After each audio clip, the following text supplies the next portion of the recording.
نو ځکه پیغمبر علیه الصلاة والسلام حدیث مبارک چې کله د منافق نښانې بیانوي، یوه نښانه تېره جمعه کې ما ستاسو حضور کې دا پیش کړې وله چې کله سړی خبرې کوي په خبرو کې درواغ وایي. او د دې متعلق ما دا خبره هم په وضاحت باندې کړې وه چې د درواغو ډېر شکلونه دي او ډېر صورتونه دي. ډېر ځله انسان د خپلې لاعلمۍ او د خپلې ناپوهۍ په خاطر باندې د درواغو عمل نه پیژني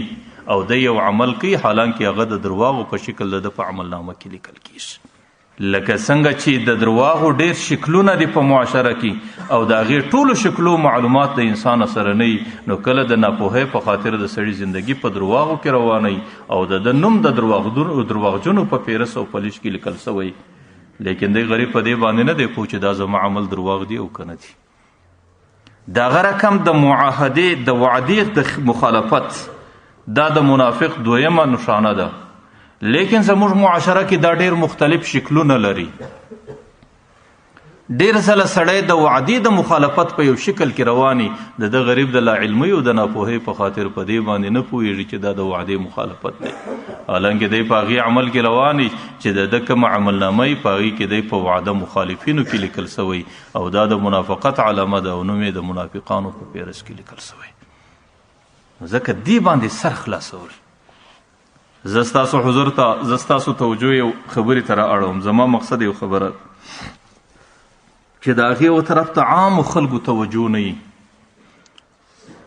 حضرت مفتی شفیع رحمه الله، الله تعالی دې د قبر د نوره ډک کړي، هغې دې طرف ته خلک متوجه کړي دي. هغې وایي ګوره د وعدې مخالفت کول دا د ژبې سره تعلق خامخا نه لري، چې سړی به په ژبه باندې د وعدې مخالفت چې په ژبه کومه وعده وسوه د هغې به مخالفت نه کوي.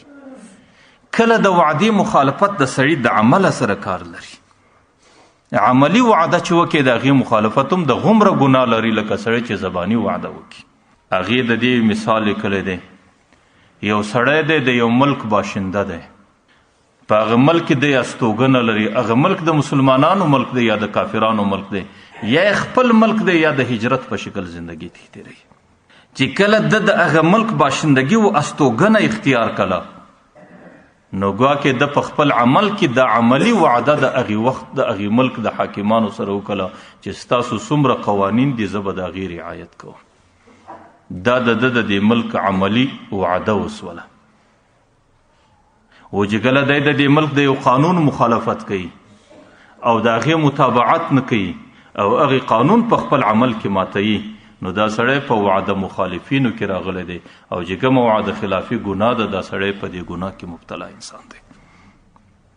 خو لیکن هغې یو شرط لیکلی دی چې په هغې کې دا شرط لیکلی دی چې دغه قانون د ملک په دې کې به ستا د الله تعالی د یو امر مخالفت نه وي، په دې کې به ستا د دین مخالفت نه وي، په دې کې به ته د یو ناقابل ظلم لاندې نه راځي چې پر تا باندې بیا ظلم راځي، او په دې کې به ته د یو ګناه مرتکب نه ګرځې چې د دې قانون په وجه ته د ګناه سره مخامخ کېږي. لیکن که چیرې په هغه قانون کې یا د الله د امر مخالفت راځي یا د دین مخالفت راځي یا په قانون کې سړی زموږ په دین کې د ګناه سره مخامخ کېږي، بیا خو د هغې قانون متابعت او د هغې موافقت او هغې پر ځان باندې منل د یوه ذره ضروري نه بلکې ناجایز عمل دی. ځکه د پیغمبر علیه السلام حدیث دی لا طاعة للمخلوق فی معصیة الخالق، چې سړی د مخلوق اطاعت کوي، حکومت خو مخلوق دی او په هغې کې د الله تعالی ناروا نافرماني کوي، هغې څه ګنجایش نه لري زموږ په دین کې. لیکن د هغې قانون په متابعت کې نه د الله د امر مخالفت راځي، د هغې قانون په موافقت کې نه د دین مخالفت راځي، نه سړی په یو ګناه باندې اخته کیږي، نه سړی در یو ناقابل برداشت ظلم لاندې راځي، او عام ساده قانون دی چې په هغې کې د انسانانو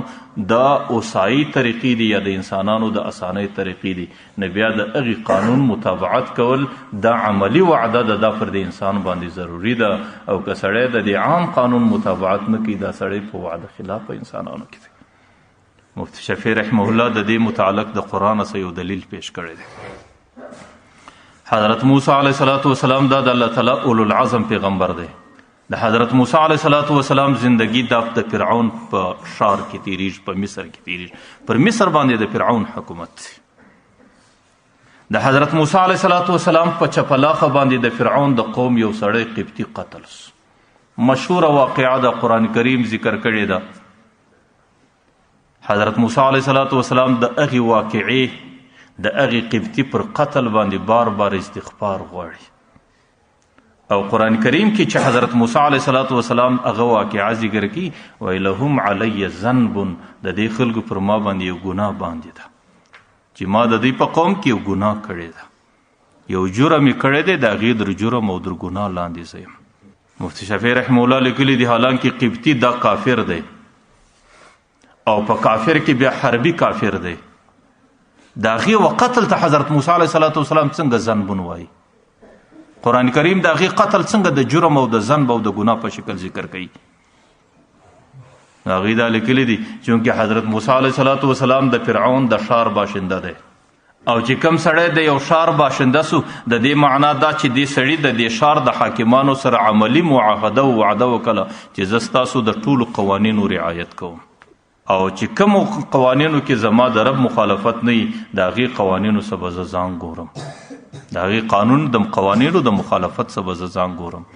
او د فرعون په قانون کې د قبطي وژنول دا جرم و